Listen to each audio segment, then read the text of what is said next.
Mohamed El Husseini est un jeune vidéaste qui a toujours souhaité s'adresser au président. Il pensait qu'il pourrait le faire par le biais de l'initiative demandée au président. Il s'est alors rendu sur Internet, a effectué les étapes nécessaires et a envoyé ses questions. J'ai demandé au président de stopper l'inflation des prix, car c'est un fardeau pour les plus pauvres. Les citoyens sont incapables de manger.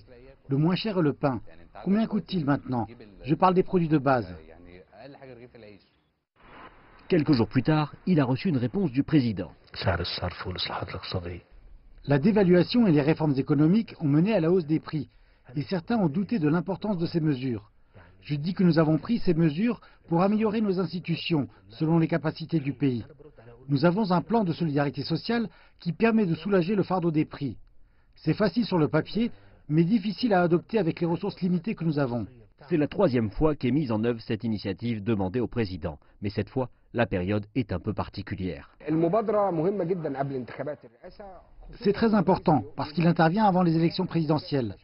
Le président a utilisé cette opportunité de mettre en avant ses réalisations auprès du public et l'initiative a réussi à atteindre toutes les couches de la société. Le président égyptien a reçu des dizaines de milliers de lettres. Les questions les plus courantes étaient liées à l'état de l'économie, aux salaires, aux grands projets et à l'inflation.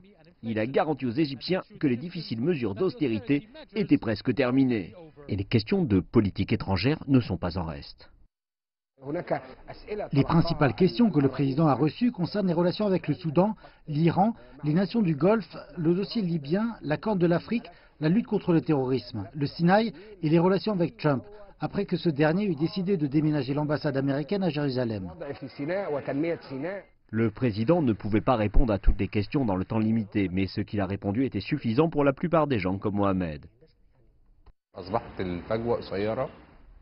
Le fossé entre le président et le peuple est désormais réduit. Et pour tout problème, les citoyens peuvent le contacter directement. La liberté d'expression est importante et si vous pouvez exprimer vos inquiétudes directement au président, c'est bien mieux et cela rend les gens heureux.